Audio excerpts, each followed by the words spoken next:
Hello and welcome to The Gaggle, where we challenge and, if necessary, destroy media narratives. I'm George Szamuely. With me today, of course, is co-founder of The Gaggle, Peter Lavelle, host also of RT's talk show, Crosstalk.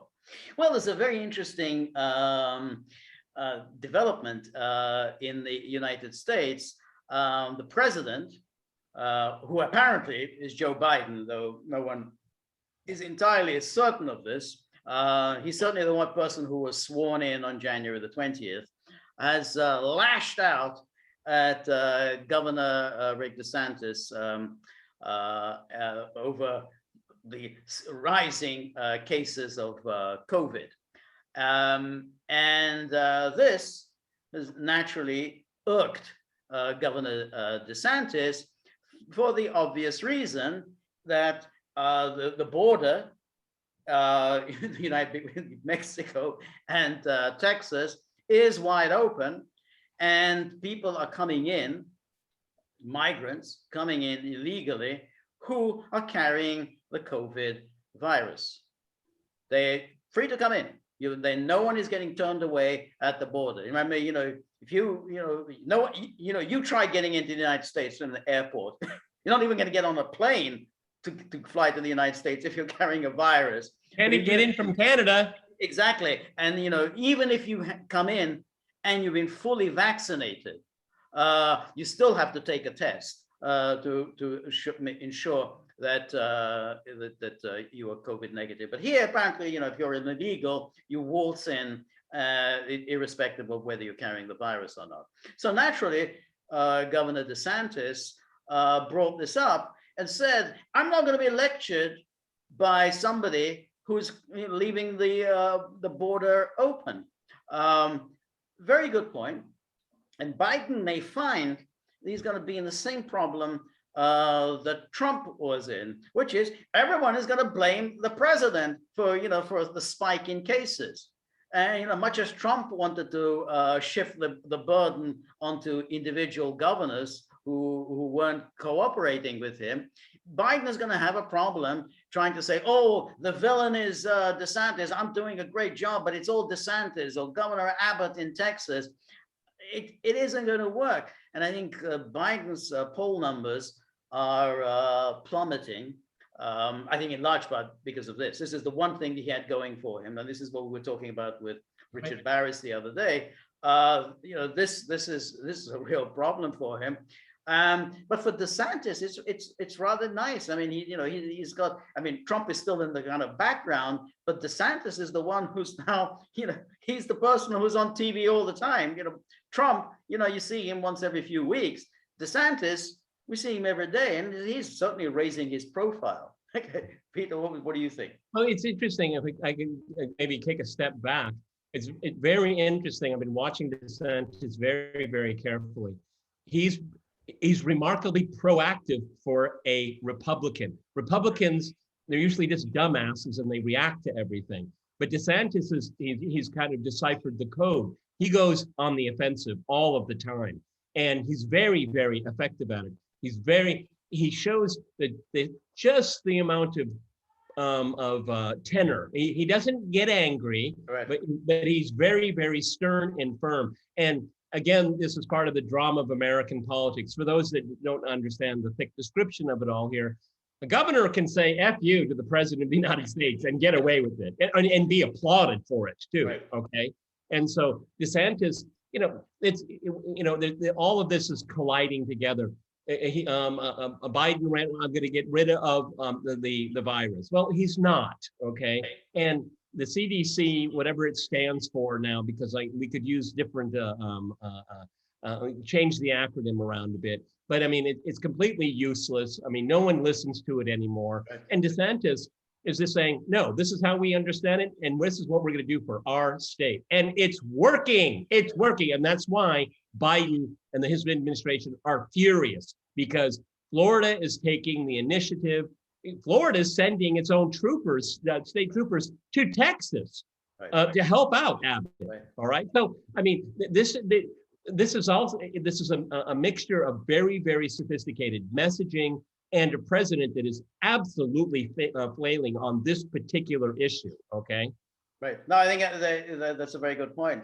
And the governors do have the power in this thing. The federal government really is very limited in its powers. So that's what kind of trumped what was found, that, issues about lockdowns and mask mandates and all that. It's the governors who make these the calls. Right. So Biden can start lecturing DeSantis, but DeSantis says, I don't care about any of that. I make the policy about the schools in Florida. I'm saying I'm not going to put up with students in our schools wearing masks. He says that. Now, he's going to have problems with the teachers' unions or, school administrators or whatever, but he's not going to have problems with the federal government. He doesn't care about what Biden thinks about, how school children should comport themselves. And DeSantis is probably absolutely convinced when push comes to shove, he can go to the Supreme Court and he's going to win, okay? Because this is not a hard one to judge. Right. It's not a hard one at all, okay? Right. Again, everybody thinks the Supreme Court is about abortion and transgender toilets and all that. No, it's to adjudicate among the states and the federal government. That is what it's supposed to do. And a lot of times it's about commerce, okay? So DeSantis is boldly sticking to his guns here, and he's becoming fabulously popular because of it, okay? He doesn't slip up, okay? He's very, very sophisticated. And one thing that I really like is that, and he's torn a page from Trump in this respect, he doesn't care if he comes off as polite or not when he's defending his state and his citizens, okay? And when these journalists, these fake stenographers come after him, he throws it right back at him, right back at him, okay? That's right. Like as with that reporter, that famous reporter who completely misquoted him. Yeah. That was 60 Minutes. 60 Minutes, exactly. No, I think he's very good, and I think that, but on this particular issue, he's on really strong grounds, because what the Biden administration doing is absolutely scandalous. I mean, the idea of allowing people into the country who are carrying the virus, and then shoving the responsibility on everybody else, because say Texas then has to look after these people, put them in quarantine, clothe them and feed them and whatever while they're in quarantine, and before they can send them on their way. I mean, it's an absolute outrage. I mean, you really do understand what kind of a president. It's bad enough you're letting in people illegally. I mean, but you're letting in people who are carrying a contagious disease. What kind of a president does that? Well, I think we can foresee, George, a minor crisis with high-profile media coverage. When some of these military planes start landing in Florida and exiting these people here, there's going to be hell to pay, because DeSantis is going to say, "What are you doing? Right. We had no knowledge of this. You have no right to do this. You have no jurisdiction to do this." No. It's good. This is going to go to the Supreme Court, and I think it's going to go fast, okay? Because and then you add on this layer that now New York and California, you have to have a COVID passport. Right. Something. This is actually very international, something like this. Right. Where you need your papers and all of that. We've gone backwards. We're going backwards. And DeSantis and other red state governors are saying, no, you do it our way. We're never going back. And we're not going to listen to what they say, because they screwed it up. They screwed it up so badly. That's right. Because ultimately, people have to live with the virus, and people going to the beach, enjoying the sun. That's how you deal with it. How do you deal with diseases? You do it by doing healthy things, exercise, fresh air, sunshine. That's how you deal with diseases. The idea of sitting at home, cooped up indoors with with all your family members, it's the worst possible solution. And DeSantis saw this early and got out of it. COVID is real, okay? But you have to live with it. and you have to deal with it in a rational way. And what we have is we have the administration, we have their pliant scribes in the media making you afraid, Right. fear mongering. Right. No, we have to live with it until it subsides. It may be with us for a very long time. That's the nature of viruses, okay? Right. But it doesn't have to control your life. And this is what Governor DeSantis is saying to us. What is it in his state? It's something, don't quote me on this here. It's almost 90% of seniors have been vaccinated. Okay, that's an achievement, okay? The most vulnerable people have already been looked after. Right. Okay, And then you have Cuomo that, you know, as awful it is as it is, 11 women have come forward of different levels and kinds of sexual harassment. That's awful. But how many thousands of people died in convalescent hospitals? Okay, both are bad, but I think there's a. Right. Well, I think that's it. I mean, the crucial thing is that, you know, people live with viruses. I mean, look, we have the flu. I mean, we've been living with the flu for millennia. People have used the flu and influenza, and we know every winter many people die of the flu. I mean, who dies from the flu? Elderly people, people with pre-existing conditions, people recovering from surgery and so on. They are very vulnerable to the flu and influenza, and they die. I mean, we live with this. I mean, you know, it was madness for people like Fauci to dangle this nonsensical idea that we can just get rid of the virus and that's it. It'll just be eliminated. It will just disappear. He's an expert. He's apparently an expert in it. Right. Yeah. Okay. What's at stake here? We'll finish off with this here. What's at stake is that the Biden administration is flailing. It knows it, and it sees where policies are working. Because Joe was supposed to make it go away, right? He was supposed to make it go away. But he's not. Hey, George, do you have a clear idea what the administration is trying to do? I don't. No, not at all. I mean, because I was at work today. I was at work today. What have they said in the last couple of hours? Right. Right, exactly. So that's the point. I mean, you now have this mandatory vaccine, while at the same time talking about masking, while you're talking again about hinting about the lockdowns coming back, distancing coming back. Why would anyone want to start, you know, vaccinating? And then you're already talking about booster shots. So you're telling people that you're going to get a vaccine, and then every 6 months you're going to get another vaccine. Who in his right mind is going to go for that? I mean, I'm just going to be pumping myself with chemicals for every 6 months. It's nuts. I mean, no,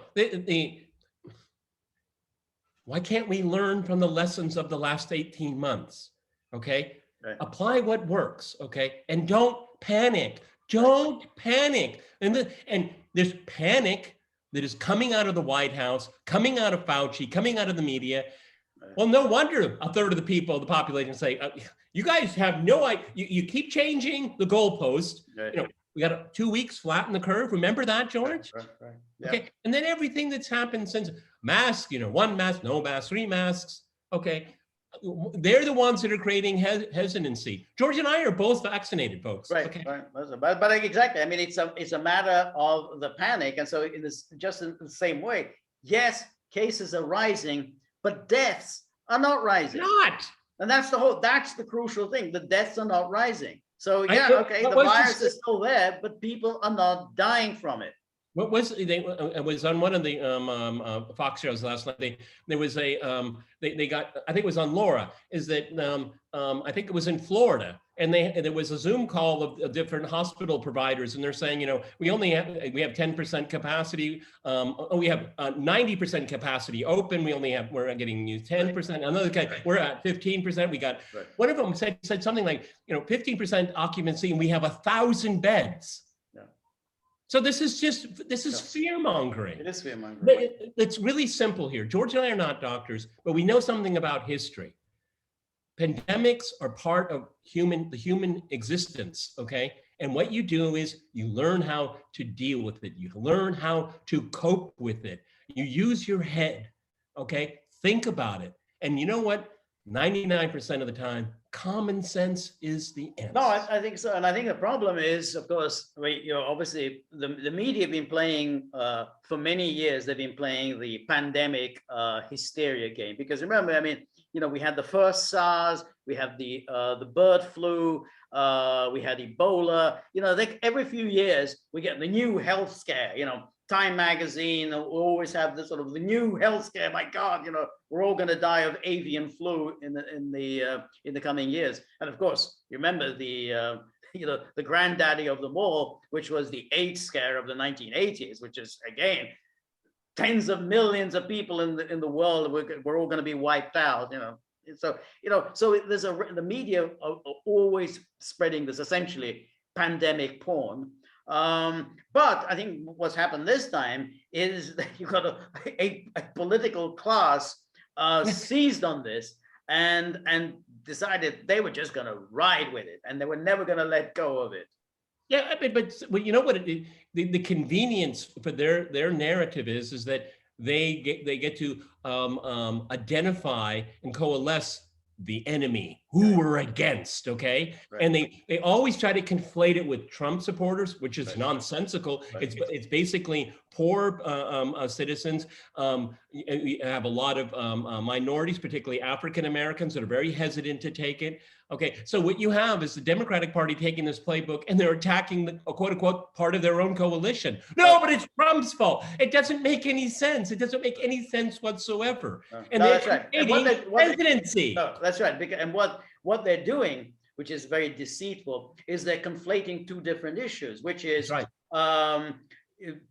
Governors or Trump himself who are against vaccine mandates as opposed to being against vaccines. Because somebody say, yeah, I'm for vaccines, but I'm against mandating. I'm against forcing people to take the vaccine. So instead, the New York Times writes, oh, Republicans are against vaccines. They're fighting against vaccines. No, they're not. They're all supporting vaccines. They're just against the mandate.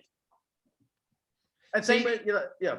Go. It's just how insidious these people are because they want it to be a crisis. They want it to be want people to be afraid and fearful, okay? And just trust Joe. Well, I mean, they found the wrong vessel, okay? Because this guy is, I mean, come on, George, would you take, parking instructions from him? I wouldn't. No, I don't think so. You're not gonna die. You're not gonna die. It's hard to convey just how creepy he is when he starts this whispering. It really is something else. It fits the whole pandemic narrative when he starts this whispering thing. I think he thinks he's talking to a grandchild. Maybe that's it. But it's. But he has to ask, Mom, where's Mom? Mom, yeah. But the whole thing, I mean, this is an aside, George. He says he's in public fora and nobody reacts. And then nobody reacts. I mean, it's not that he says these quirky things. It's not that he said it's not. It's weird in itself that he says these quirky things, but you just see the audience is like, okay. I mean, what if Trump had said that? I mean, they would have just said 25th Amendment. Yeah, exactly, and people did. If you remember, there was constantly, serious issues about his health, about his mental health and whatever. I mean, this was went on all the time. The one time when he was holding onto the rails as he was going down a kind of a steep incline. Clearly he's on his last legs. I mean, why does he use two hands to drink from the well? Yeah, you're not gonna die. You're not gonna die. Well, one thing is for sure is the whole Biden plan is dead on arrival, okay? And it's their own damn fault because they turned it in, they ran it, ran the issue as a political weapon, and now it's coming back. The sword is dropping on them, and it's their own damn fault, okay? And I think that's I think they saw COVID. Go Ron DeSantis, okay? That's right. Yeah, they saw this the COVID as their meal ticket that we're going to write to the White House. Now, it's kind of blown up in their face, because they have no idea what they're going to do. I mean, Biden was supposed to solve it. That's it. It was magically solved it. I came up with the vaccine. I did it, and I vaccinated everybody. hasn't worked out that way. Well, what we have now is Groundhog Day. Yes. Every day. Okay. Yes. And it doesn't work. Okay. The good thing is, we'll finish on this point here, is that someone like DeSantis says enough is enough. Okay. The president, you had your chance, you've blown it. Right. Your CDC has blown it. Okay. Right. Now the real adults in the room have, and DeSantis is up for re-election. Okay. He has to perform. Okay. And from what I can see, he's doing a very good job here. A politician that, and you and I very rarely pat on the back living politicians. Right. This is an exception, at least for now. That's right. Also, speaking of living politicians, I think Tucker Carlson tonight will be interviewing Viktor Orban. I mean, I think so, maybe tonight and tomorrow night. I don't know, but he did promise last night that Orban will be on tonight. So those who are in the United States will be very comfortable watching it at 8 p.m. Those of us not in the United States, it's much more burdensome. Well, don't you get a deep sense of pleasure watching people? But he's a dictator. And then, you know, these things, like they don't understand what representative democracy is. They don't understand what liberalism is, and they keep conflating the two. And then no, what about this? He's just a dictator. They just do the fault. You know, when you have to think a little bit, right? He's just a dictator. And exactly. And David Frum, ghastly person, he tweeted out likening what Tucker did with Orban to, remember Paul Hollander wrote a book in the 1980s, Political Pilgrims, all about these various leftist intellectuals who would go to Stalin and, you know, listen to Stalin, and then later on, you know, various leftist intellectuals went to go to China, listen to Mao, and then they went to Cuba. The web, remember the webs? Yeah, the webs, obviously, you know, that was Stalin, and then Jean-Paul Sartre. I mean, I think he was a little bit later, but Frum is likening Carlson to exactly. Carlson is the webs to Orban Stalin. And it's so idiotic. I mean, of course, David Frum, you know, we hardly need reminding, he was one of the architects of the Iraq invasion and the author of the famous Axis of Evil speech, one of those disastrous speeches any president has delivered. Mm-hmm. So the idea of listening to David Frum on this is just... Well, you know, we'll just finish on this because we can talk, and we will talk about it a lot more. But what is really important here, that the fact that Tucker is expending a lot of capital here, which I think is wise, and I congratulate him. But what I want from this is to understand how American conservatism has really lost its way completely. It's really in the woods, okay? Again, I don't want to sound like a broken record, but you know, we have to get this libertarian streak out. Okay, it was not always there. It came under Reagan. Right. Okay, but I see it as Tucker is on a pilgrimage. He's on a pilgrimage to understand how conservative ideas can work in real time in a real place. Okay, and I think that's what he wants to find out. And I'm sure he will convey it to us. Okay, I think it should be very, very interesting. Orban's English, incidentally, is very good. So I imagine the interview will be all in English. So there isn't even going to be any dubbing. So they'll make it even more enjoyable. Okay. And so if you think, okay, there'll be a test. If you think he's a pariah, then hear him out. Mm-hmm. Just hear him out. Freedom of speech. Let him have his say. Okay. And then you can write all the nasty stuff you want, because you will. Okay. Right. All righty, everybody. George and I got to keep a watch on this. It's a very fascinating story for us here at The Gaggle. We're on Locals, so please go to thegaggle.locals.com. We're doing one-on-one Zoom interviews. We have already done 2 Q&As. The Gaggle store is up. George has already done his first, I think, second stream. You did. I've done one live stream. Yeah. One. Okay. I'm going to follow suit soon, and we're getting a super chat organized. We'll let you know YouTube, exactly. Tomorrow. YouTube, yeah. And of course, I'd be remiss handing the torch to you to talk about the tip jar. The tip jar, which is a crucial ingredient on the gaggle, because we live off that. We stick our snouts into the trough, and so, just like Buddy. So anything that you can contribute would be most welcome. We don't have. It's hungry. We don't have billionaires kind of licking our ears, Buddy is. So we kind of live off the kindness of strangers. So anything you can contribute would be very welcome. And remember, if you like the gaggle, please like, share, and subscribe. See you soon. Bye.